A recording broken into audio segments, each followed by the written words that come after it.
There is a hospital in northwest Calgary that was built to be the most modern medical facility in the Canadian West.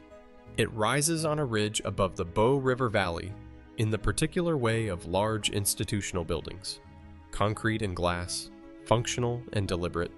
The kind of structure that announces through its very scale that serious things are happening inside it.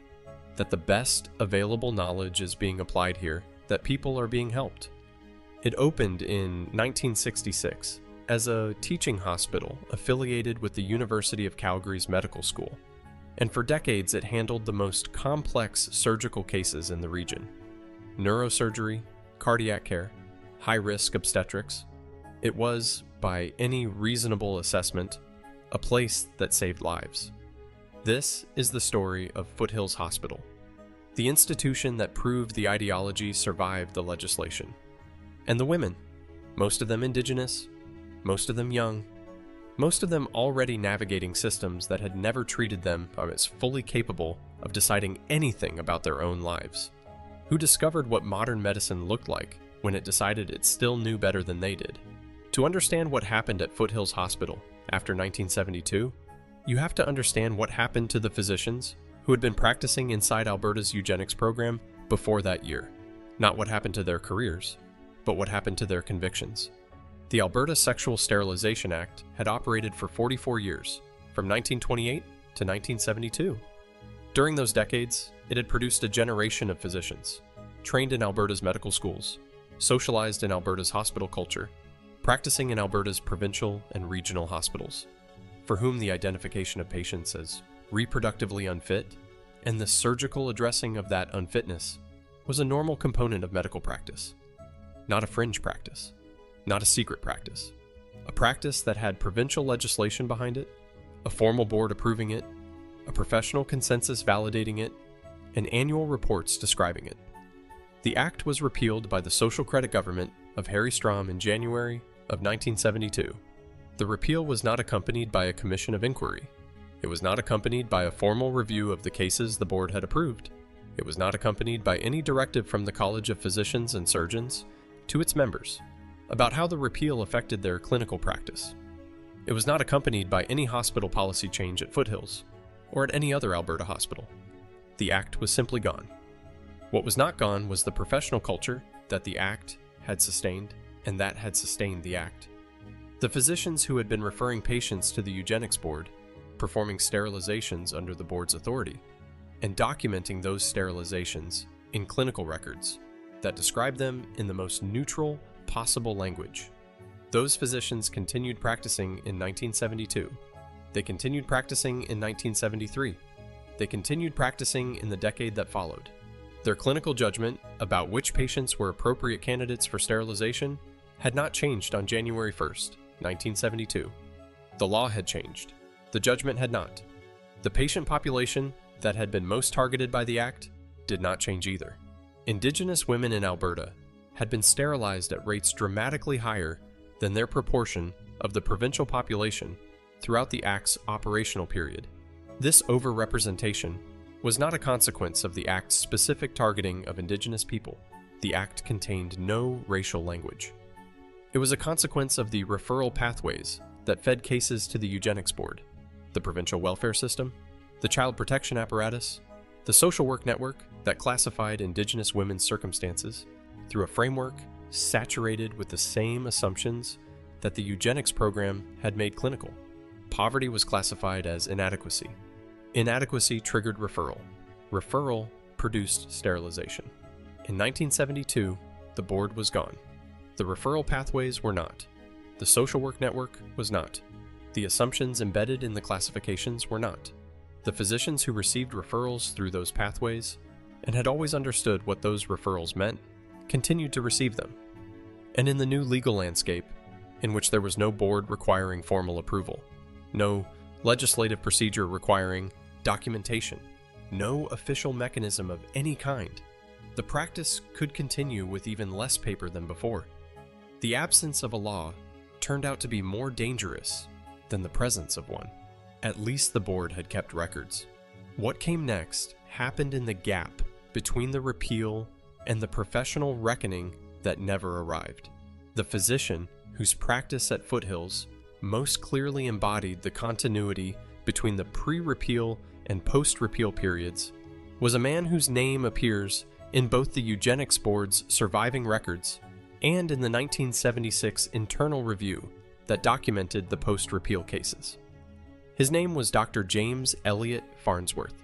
He was born in 1921 in Medicine Hat, trained at the University of Alberta Faculty of Medicine in the 1940s, and completed a residency in obstetrics and gynecology in the early 1950s.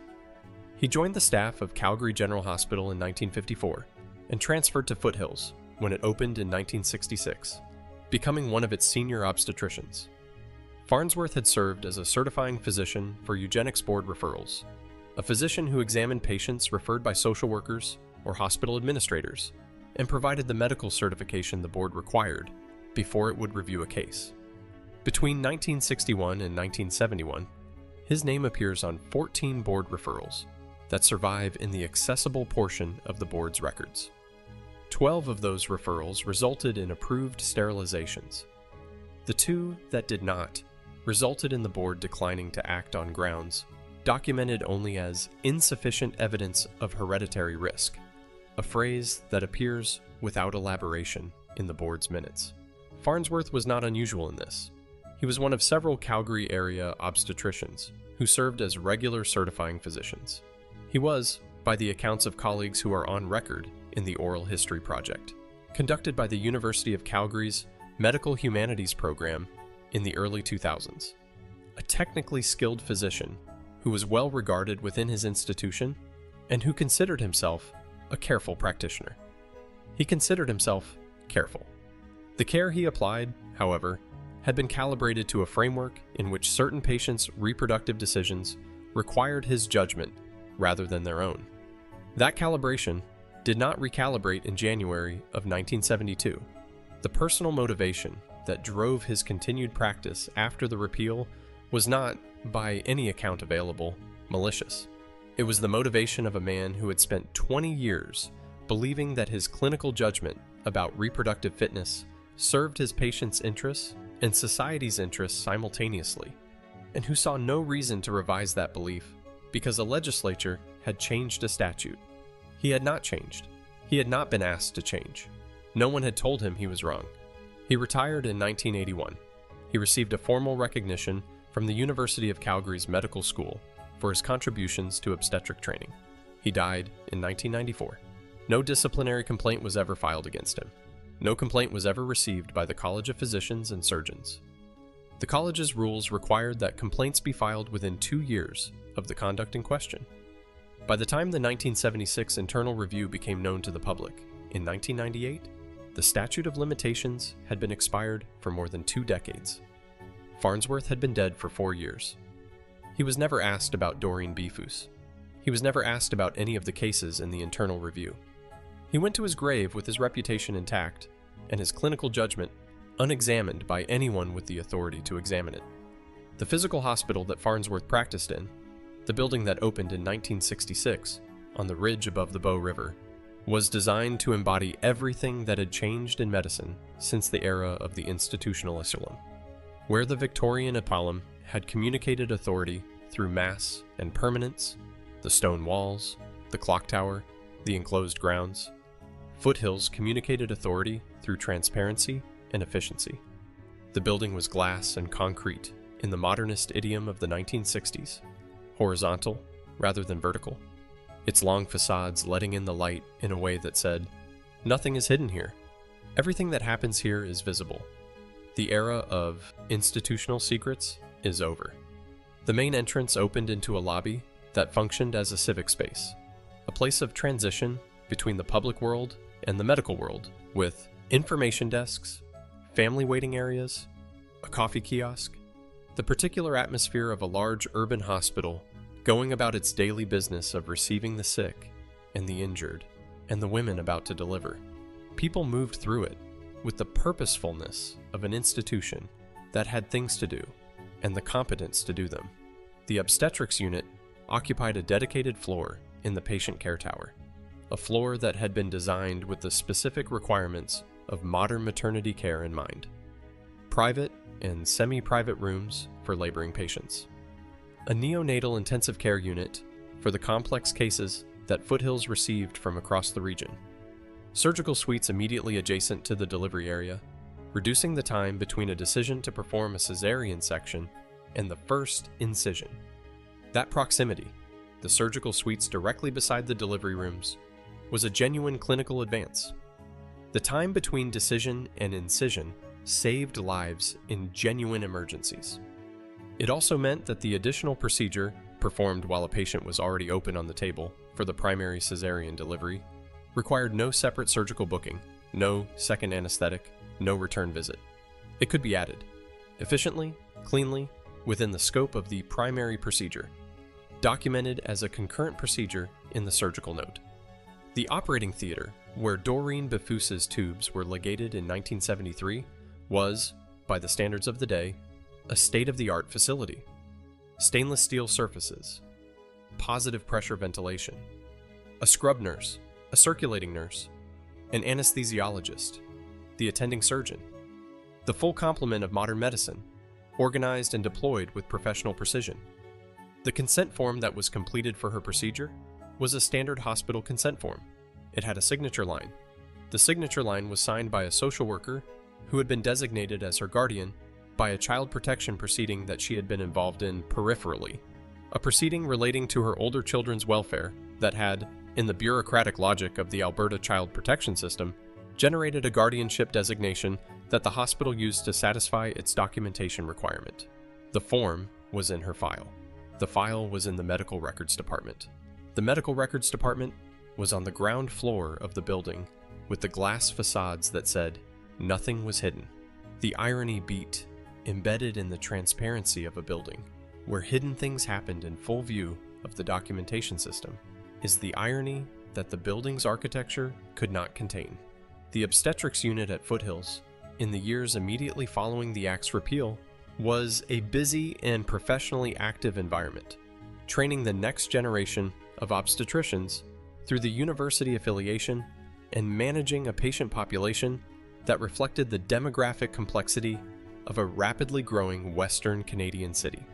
Among the patterns that are visible in the records that have been made accessible, the patient statistics, the surgical logs, the demographic breakdowns of the obstetrics unit's caseload, is one that researchers who have examined the period have consistently identified, and that the hospital has consistently declined to formally address.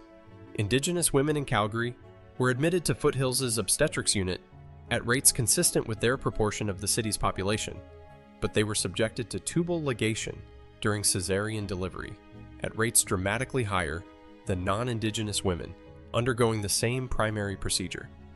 The disproportion was not subtle.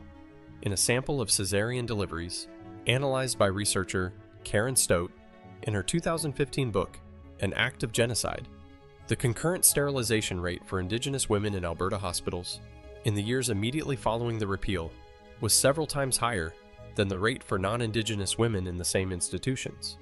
The disproportion at Foothills specifically has not been established with the same documentary precision, because the records required to establish it remain partially inaccessible.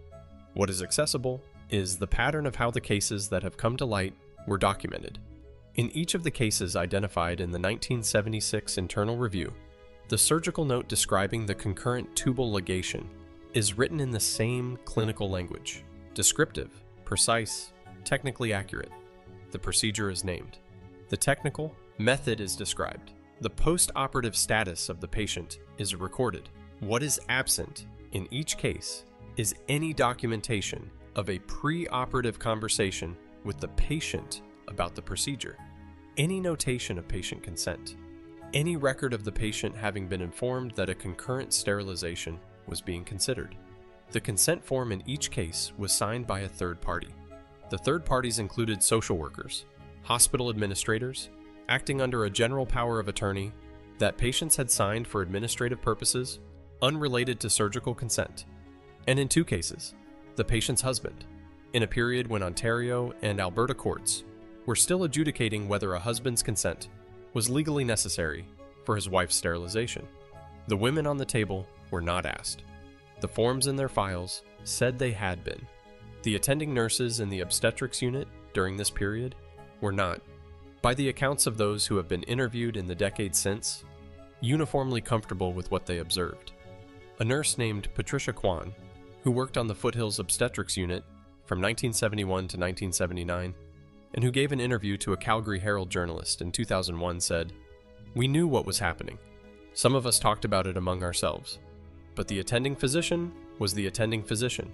And in 1973, you did not go to the medical director and say the attending physician is performing procedures without proper consent. You simply did not do that." Patricia Kwan did not report what she observed to the medical director, or to the college, or to anyone with authority. She said, in the same interview, "I have thought about that every year since. I have not found a year in which I thought less about it." She had not found a year. She was still looking. The non-consensual sterilizations that continued at Foothills after the Act's repeal were not hidden in the sense that conspiracies are hidden.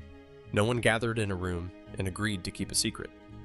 They were hidden in the sense that institutions hide things, through documentation practices designed to satisfy the form of accountability without the substance of it, through professional hierarchies that made questioning senior physicians' decisions effectively impossible for nurses and junior staff, and through the specific legal mechanism that the hospital's administration identified in 1976 and deliberately used. In 1976, following a complaint from a patient's family, a complaint that has not been made public and whose details are known only through the references to it in the internal review, the hospital's medical advisory committee conducted a review of concurrent sterilization procedures performed in the obstetrics unit since the Act's repeal in January 1972. The review was conducted by 3 members of the medical advisory committee, all of them senior physicians at the hospital. It examined surgical records and consent documentation for a sample of concurrent procedures. It identified 11 cases in which the documentation of patient consent was, in the review's language, insufficient to establish that the patient was informed of the concurrent procedure prior to its performance. 11 cases, in 4 years, in a single hospital. The review's recommendation was not that the cases be referred to the College of Physicians and Surgeons. It was not that the patients be notified of what the review had found. It was not that a formal investigation be conducted. The recommendation was that the hospital's consent procedures for concurrent surgical procedures be clarified and standardized going forward, and that the review document be classified as a quality assurance report. The quality assurance classification was not an administrative accident. Alberta's hospital legislation at the time, and the legislation was clear on this point, as the hospital's legal counsel confirmed in a written opinion that is also in the 1976 file, provided that quality assurance documents were protected from disclosure in legal proceedings and from production under Freedom of Information requests. A quality assurance classification made the review functionally invisible to anyone outside the hospital's administration. The hospital's legal counsel had been consulted before the classification decision was made. The written opinion confirming the protection's applicability was prepared before the review was finalized. The classification was chosen because of the protection it provided. This is in the written record. The 11 patients identified in the review were never notified. The physicians whose documentation was described as insufficient were never disciplined. The concurrent sterilization rate in the obstetrics unit did not change measurably in the years immediately following the review. The review was classified as a quality assurance document in 1976. It was identified in a Freedom of Information request in 1998, 22 years later, by a researcher named Dr. Judith Bartlett, who was working on a study of post-repeal sterilization practices in Alberta. The hospital's Freedom of Information coordinator initially refused to produce it on the basis of the quality assurance exemption. Bartlett appealed to the Provincial Information and Privacy Commissioner. The commissioner ruled that the exemption did not apply to records more than 20 years old, in cases where the records documented potential harm to identifiable patients. The hospital produced the document in redacted form, the physicians' names removed, the patients' names removed. The physician whose name appeared most frequently in the review in the unredacted version that Bartlett was able to partially reconstruct through cross-referencing with other accessible records, was James Elliott Farnsworth. He had been dead for 4 years when Bartlett found his name. No complaint had ever been filed. The college's response to Bartlett's inquiry about whether it would open an investigation confirmed that any such investigation was barred by the limitation period. No one was questioned. No one was disciplined. The hospital issued a statement describing its consent procedures as having been significantly enhanced in the years since the review, and noting its commitment to the highest standards of patient-centered care. It did not acknowledge the 11 cases. It did not acknowledge that the quality assurance classification had been chosen for its protective properties. It did not acknowledge that any patient had been sterilized without consent. Numbers, even horrifying numbers, can become abstract. So let us remember 3 names. Doreen Beefus was 23 years old in 1973 when she was admitted to Foothills Hospital to deliver her 3rd child. She had grown up on a reserve in central Alberta, had moved to Calgary in her early 20s, and was working as a hotel housekeeper while raising 2 young children with her partner. She was pregnant with her 3rd child and had received prenatal care through a clinic affiliated with Foothills. The pregnancy was healthy. The delivery was scheduled as a cesarean section due to a complication identified in the 3rd trimester. Before she came to the hospital, she was a woman who cooked for her children on Tuesday evenings and called them her Tuesday suppers, a specific tradition she had started with her oldest child. She sang while she cooked. Her partner described this in a conversation with an advocate who worked with her years later. She sang country music mostly, and some songs her grandmother had taught her in Cree. She arrived at Foothills on a morning in late spring. Her 3rd child, a daughter, healthy, was delivered by cesarean section. The concurrent tubal ligation was performed while the surgical field was open. She recovered from the anesthetic in the recovery room. She went home 3 days later. She held her daughter. She made Tuesday suppers. She did not know. She discovered the truth in 1978 when she and her partner, wanting a 4th child, sought medical advice for apparent infertility. The physician who examined her referred her to a specialist. The specialist reviewed her records from Foothills and told her what the 1973 surgical note said. She read the consent form. The signature on the consent line was the signature of a social worker. She asked who had authorized the social worker to sign on her behalf. She was told it had been done under a guardianship designation from a child protection proceeding. She asked when she had consented to a guardianship. She was told she had signed general administrative forms at a welfare office. She tried to pursue a complaint. She contacted the College of Physicians and Surgeons. She was told that the physician who had performed the procedure would need to be identified before a complaint could be processed. The physician's name was not in the documents she had been given. It had been removed. The redaction was part of the hospital's standard practice for releasing patient records to patients in that period. She requested the unredacted record. The hospital said it would take time to process. Time passed. More time passed. The complaint process stalled in the gap between what she needed to proceed and what the hospital was prepared to provide. She did not receive a formal acknowledgement from the hospital. She did not receive an apology. She received, eventually, a letter from a hospital administrator stating that her request for records had been received and was being processed, and that the hospital took patient concerns seriously. She raised her 3 children. She did not have a 4th. She died in 2009. Her daughter, the child delivered in 1973, found out what had happened to her mother through the advocacy organization that had worked with Doreen in the 1990s. She described her mother, in a statement to that organization, as a woman who had spent the last decades of her life carrying something that the institution that put it there had never acknowledged putting there. There was no apology. There was no compensation. There was a processed records request and a letter that said the hospital took patient concerns seriously. Sandra Calling, a name used with the permission of her family, who asked that her Blackfoot name not be used in a public document without ceremony, was 19 years old in 1974 when she was admitted to Foothills for the delivery of her first child. She had come to Calgary from southern Alberta 6 months earlier. She did not speak English fluently. She had no interpreter at the hospital. The consent forms she signed at admission were explained to her in English. She signed them because she was told signing was necessary for her care to proceed. Her child, a son, was delivered vaginally without complication. She was not scheduled for a cesarean section. The tubal ligation she received was not concurrent with the delivery. It was performed 3 days after delivery, under a separate anesthetic, scheduled as a standalone procedure. The consent documentation in her file was a form signed by a hospital social worker. She did not know English well enough to read the form. She did not know what the form said. She did not know what the procedure was.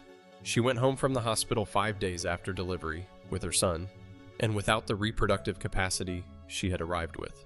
She found out what had been done to her when a physician at a community health clinic in Calgary reviewed her records in 1982, 8 years later, as part of a routine health assessment.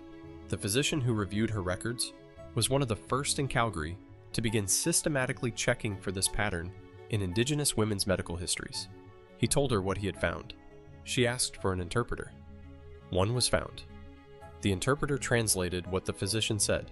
She was 27 years old. She had one child. She had wanted more. The hospital had decided that one was sufficient. She filed a complaint with the College of Physicians and Surgeons in 1983.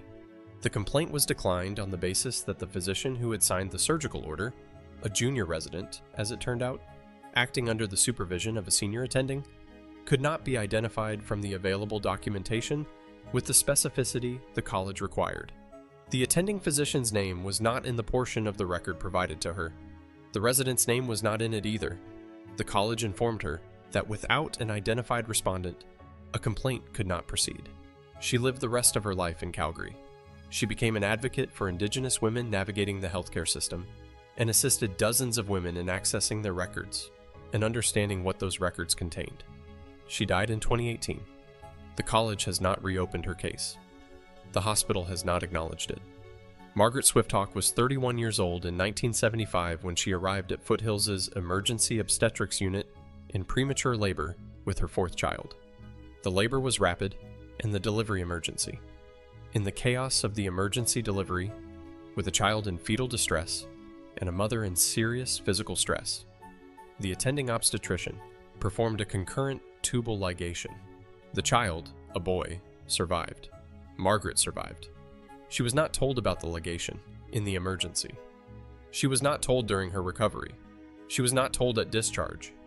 She found out in 1977 when she was again pregnant, or believed she was pregnant, because her periods had stopped, and a physician told her that she could not be pregnant because she had no functional fallopian tubes. He showed her the surgical note from 1975. The notation read, "Bilateral tubal ligation performed concurrent with emergency vaginal delivery, indicated by parity and social circumstances." Parity. The number of children she had previously delivered. 4 children was, in the clinical judgment of the attending obstetrician in 1975, sufficient. Social circumstances. She was an Indigenous woman receiving emergency care at a public hospital. Those were her social circumstances. That notation, indicated by parity and social circumstances, is in the record that survived. She sought legal counsel. She was told that a civil claim would require establishing that the physician had acted without consent and that the lack of consent had caused her harm. The physician's name was in the surgical note, which was an unusual circumstance for these cases. The civil claim was filed in 1978. The physician's legal representation argued that the emergency circumstances of the delivery constituted an implied consent to all procedures reasonably necessary for the patient's welfare, and that the physician's clinical judgment about what was necessary was protected under the standard of care doctrine. The case was settled in 1981. Margaret Swifthawk received $18,000. The physician admitted no wrongdoing. The settlement agreement contained a non-disclosure provision. She signed it because $18,000 was more than she had, and the alternative was continued litigation she could not afford. She honored the non-disclosure provision for the rest of her life. She died in 2014. Her family requested, after her death, that her story be told. It is being told here, with their permission, for the first time in a public document. These 3 women represent the cases that have names, the cases that do not have names, the cases in the restricted portion of the 1976 review, the cases from the years before the review, the cases from Alberta hospitals, other than Foothills, where the same practice operated without even a classified internal review. Those cases have no representatives. Their number is not established. Their names are not accessible. The records that would contain them are in archives whose restriction periods have not all expired. Some of those records may have been destroyed. The practice operated in the gap where documentation goes to disappear. The 1976 Internal Review's deliberate use of the quality assurance classification to protect its findings from disclosure was not an improvised decision made under pressure. It was a reasoned legal strategy, documented in the written opinion of the hospital's legal counsel, chosen from among available options because it provided the most complete protection against external accountability. The quality assurance exemption in Alberta's hospital legislation had been designed to encourage hospitals to conduct internal reviews of adverse outcomes without fear that those reviews would be used against them in litigation. The legislative intent was genuine. If hospitals believed that honest internal review would generate liability, they would not conduct honest internal reviews. The exemption was meant to facilitate candor. Foothills used it to facilitate concealment. The legal counsel's opinion, the document that confirms this was the intent, was itself included in the quality assurance file, thereby becoming protected, along with everything it described protecting. The circularity was complete. The document explaining the protection was protected by the protection it described. When Dr. Judith Bartlett challenged the protection in 1998, and the Information and Privacy Commissioner ruled that it did not apply to records of this age documenting patient harm, the hospital produced the review in redacted form. The names of the physicians were removed. The names of the patients were removed. The name of the legal counsel who had authored the protective opinion was removed. What remained was enough to establish the structure of what had happened. 11 cases, 4 years, 1 hospital, a deliberate classification choice, no notification of patients, no referral to the college, no disciplinary consequence. The hospital's statement in response to the commissioner's ruling and the review's release acknowledged only that historical consent practices had been reviewed and enhanced, and that the hospital's current practices met all applicable standards. It did not acknowledge that the quality assurance classification had been chosen for protective purposes. It did not acknowledge that the patients had not been notified. It did not acknowledge that the physicians had not been referred for review. The College of Physicians and Surgeons of Alberta, when Bartlett shared her findings and requested a response, stated that it could not open investigations for matters beyond the limitation period, and that it had no authority to compel the hospital to identify the physicians for historical cases. It expressed, in the language of institutional statements, its commitment to the highest ethical standards of medical practice. The commitment was expressed. The investigation was not conducted. The physicians, those who were still living, were not contacted. Those who were dead had their reputations undisturbed. Farnsworth's portrait, which had been removed from the medical school's hallway at some unrecorded point in the decade following his death, is not in any accessible institutional collection. Its current location is unknown. It was simply no longer there one day, without announcement, in the same administrative way that things disappear when institutions decide they are best not discussed. The path from the 1998 release of the redacted Foothills Review to any meaningful public reckoning ran through a series of institutional responses that had been refined across a century of similar moments, to the point of near perfect efficiency at acknowledging without acting. The Senate of Canada's 2021 report on forced sterilization of Indigenous women, conducted by the Standing Committee on Human Rights, chaired by Senator Yvonne Boyer, documented the clearest public reckoning this history has received. The report was the product of years of testimony from Indigenous women across Canada, from researchers, from physicians who had observed or become aware of the practices, and from advocates who had been working on this issue since the 1980s. The report's findings were specific. It documented cases in Saskatchewan, Manitoba, British Columbia, and Alberta, including cases at Foothills, in which Indigenous women reported being pressured to consent to sterilization during active labor, during recovery from cesarean section, or in the immediate postpartum period. It documented cases from the 1970s through the 2010s. It documented cases from 2018. The oldest cases it documented overlapped with the period of the Foothills internal review. The most recent cases demonstrated that the practice that had operated under the authority of the Sexual Sterilization Act and had continued after the Act's repeal in the professional culture of physicians who had practiced under it had not ended with the generation of physicians trained before 1972. It had continued in modified form through the 1980s, the 1990s, the 2000s, and into the present decade. The specific legal mechanism had changed. The guardianship as proxy consent arrangement that characterized the early post-repeal cases gave way, over time, to the coercive consent obtained from women in active labor or in the immediate recovery period, when meaningful consent is not possible. But the underlying operation was the same: a physician making a reproductive decision on behalf of an Indigenous woman without the conditions necessary for her genuine agreement.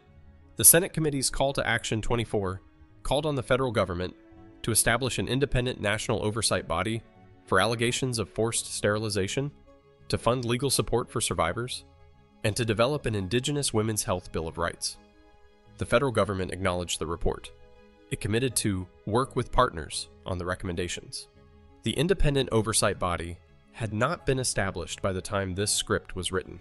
The College of Physicians and Surgeons of Alberta acknowledged the Senate report and stated that it would review its complaint processes to ensure that historical cases involving Indigenous patients could be appropriately addressed. It did not announce a specific mechanism for receiving such complaints or a timeline for the review of its own processes.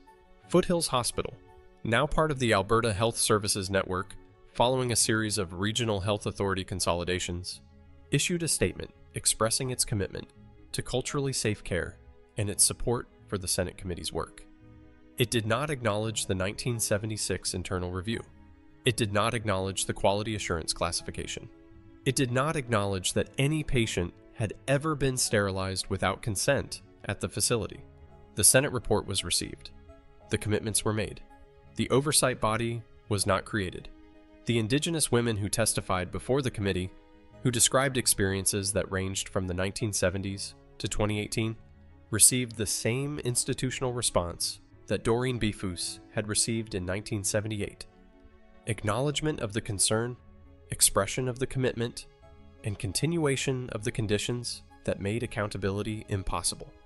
The practice documented at Foothills Hospital after 1972 was not confined to Foothills, and the specific mechanism, using the legal ambiguity of the post-repeal period to continue what the Act had authorized without the Act's documentation requirements, was not confined to Alberta. In Saskatchewan, which never enacted formal sterilization legislation, the same practice had operated informally through the provincial hospital system, applied disproportionately to Indigenous women and to women receiving care through the provincial welfare system. The Saskatchewan Human Rights Commission received complaints in the 1990s and 2000s documenting sterilization without consent in provincial hospitals. The commission investigated and found that the practice had occurred. No physician was disciplined. No hospital was sanctioned. In British Columbia, which had repealed its own Sexual Sterilization Act in 1973, 1 year after Alberta, a similar pattern of post-repeal continuation was documented by the First Nations Health Authority in a 2017 report that described ongoing experiences of Indigenous women being pressured to consent to sterilization during labor or in the immediate postpartum period. The thread runs from the legislative period into the post-legislative period without interruption, because the repeal of a law does not repeal the professional culture the law sustained, and because the professional culture operated within systems, hospital administration, social work referral networks, child protection proceedings, that continued to classify Indigenous women's circumstances as requiring a medical management rather than medical care. The international context provides both comparison and explanation. The United Nations Special Rapporteur on Torture identified forced sterilization of Indigenous women as a form of torture in a 2013 report that cited Canada specifically. The Inter-American Commission on Human Rights received complaints about Canadian practices in 2018. The United Nations Committee Against Torture reviewed Canada's compliance with the Convention Against Torture in 2018 and specifically raised the sterilization of Indigenous women as an area of concern. Canada responded to each of these international interventions with expressions of commitment to Indigenous women's rights and descriptions of existing programs addressing Indigenous health disparities. It did not describe the specific accountability mechanisms that had been established for past cases. It did not describe those mechanisms because they had not been established. The international legal framework characterizes what happened at Foothills and at the other institutions, where this practice occurred as a violation of the right to be free from torture and cruel, inhuman, or degrading treatment. The Canadian legal framework, with its limitation periods and its quality assurance exemptions, and its requirement that complainants identify specific respondents before investigations can proceed, has produced a system in which that characterization has generated no accountability for any specific person in any specific case. The gap between those two frameworks is where Doreen Beffis's case lives, where Sandra Calling's case lives, where Margaret Swifthawk's settlement, $18,000, no admission, a non-disclosure agreement, lives. Foothills Hospital still stands on its ridge above the Bow River in northwest Calgary. It is now part of the Foothills Medical Center campus, a complex of connected buildings that has expanded significantly since the original 1966 structure, adding towers and wings and connecting bridges in the way of large urban teaching hospitals that have grown faster than any single building could contain. The original 1966 building is still identifiable in the complex. Its horizontal concrete and glass facade is visible as a distinct architectural generation from the additions that surround it. The obstetrics unit has been relocated and expanded multiple times since the 1970s. The specific surgical suite, where the post-repeal concurrent procedures were performed, has been reconfigured as part of successive renovations. The operating theater, where Doreen Beffis's tubes were ligated in 1973, no longer exists as it was. The hospital does not have a memorial or a plaque acknowledging the sterilization practices documented in the 1976 internal review. It does not have any public-facing acknowledgement that the review exists. The Alberta Health Services website, which provides extensive information about Foothills Medical Center's current programs and services, makes no reference to the hospital's history with non-consensual sterilization. The medical records from the relevant period that remain in the hospital's custody are subject to retention schedules that have resulted in the destruction of some records and the archiving of others. Which specific records were destroyed and which were archived is not publicly known. The hospital's records management practices during the period of most intense relevance, the early to mid-1970s, were not subject to the oversight mechanisms that exist today. The 1976 internal review, in its redacted form, is in the files of the Alberta Information and Privacy Commissioner, accessible to researchers who know to look for it in that specific location. It is not in any collection that a person might encounter through normal research into Foothills Hospital's history. The consent form used at Foothills in the 1970s, the standard hospital consent form with the signature line at the bottom, has been replaced many times over by successively updated versions incorporating legal revisions, plain language requirements, and the consent standards developed through the Healthcare Consent Act and subsequent policy developments. The current form, used at Foothills Medical Center today, requires the patient's own signature. It requires that the patient be informed of the nature and purpose of the procedure before signing. It requires that the patient demonstrate understanding of what they are consenting to. The current form is everything the 1973 form was not. The current form arrived too late for the women who encountered the 1973 form. No compensation was paid to most of them. No acknowledgement was given to most of them. The form changed. The accounting did not come. There are two Foothills hospitals in this history, and the cruelest thing about them is how little separates them spatially and temporally. The first Foothills was the teaching hospital that opened in 1966 as a genuine advance in Western Canadian medicine. The hospital that trained obstetricians, that handled the region's most complex deliveries, that invested in neonatal intensive care for the premature and the fragile, that genuinely and measurably saved lives. That hospital existed. Its clinical achievements were real. The physicians who worked in it were, in many of their capacities, practicing medicine that served their patients. The second Foothills was the hospital in which physicians trained under the eugenics program's professional culture continued, without legislative authorization and without formal review, to make reproductive decisions on behalf of Indigenous women who were never asked. That hospital also existed. Its operating theater was the same operating theater. Its surgical suite was the same surgical suite. Its consent forms were the same forms. The second Foothills operated within the first Foothills, using the first Foothills' resources, credibility, and institutional protection to do what the first Foothills' reputation made it possible to conceal. The repeal of the Sexual Sterilization Act in 1972 changed the legal landscape of the first Foothills. It changed nothing in the second, because the second Foothills had never required the act in the first place. The act had provided documentation and formal approval. The second Foothills, after 1972, operated without either. It was, in this specific sense, more efficient than the program the act had authorized, because it generated less paper. The 1976 review was the first Foothills examining the second Foothills, and deciding, in a quality assurance document, not to produce an accounting. Both hospitals are the same institution. They share a ridge above the Bow River. They share a campus and a budget and a university affiliation and a decades-long reputation for clinical excellence. The second Foothills needed the first in order to have anywhere to hide. The first needed the second to go unexamined in order to remain the institution it told itself it was.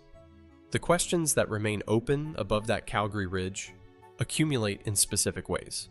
How many women? The 11 cases in the 1976 review represent a 4-year sample from a single institution, drawn from a deliberate quality assurance investigation that had specific limitations on its scope. The total number of women sterilized without meaningful consent at Foothills across the full relevant period has not been established. The total number across Alberta's hospital system, post-repeal, has not been established. The researchers who have attempted to establish it have been limited by redacted documents, destroyed records, and restriction periods that have not all expired. Will the College of Physicians and Surgeons create a mechanism, specifically an exemption to the limitation period, for historical cases involving Indigenous women and sterilization without consent? The Senate committee recommended this. The college stated it would review its processes. The review's outcome has not been publicly reported. Will the hospital, now Alberta Health Services, acknowledge the 1976 review and the 11 cases it documented, and contact the women it identified, those still living, to offer something beyond the language of commitment and enhanced standards? Will the federal government establish the independent national oversight body the Senate committee called for in 2021? The commitment was expressed. 3 years have passed. The consent form used at Foothills in 1973 had a signature line. The signature line was not blank. It was signed by someone to satisfy the form's requirement. The signature was the form's answer to the form's question. Has this patient agreed? The answer the signature gave was yes. The answer the signature gave was a lie. The consent form used at Foothills today has a signature line. The patient signs it. The patient's name is on it. The patient was asked. Between those two forms lies everything. The 44 years of the Act, the year of the repeal, the decades after the repeal, when the practice continued without the Act, the 1976 review and its quality assurance classification, the women who discovered what had been done to them, the complaints that went nowhere, the settlements with non-disclosure provisions, the Senate committee's testimony, the federal government's expressions of commitment. All of it lives between those two signature lines, between the one that was signed by someone else and the one the patient signs herself. The distance between them is not long. It is a single line on a single form. It took more than a century to cross. And for the women who encountered the form before it was crossed, no crossing has yet been offered.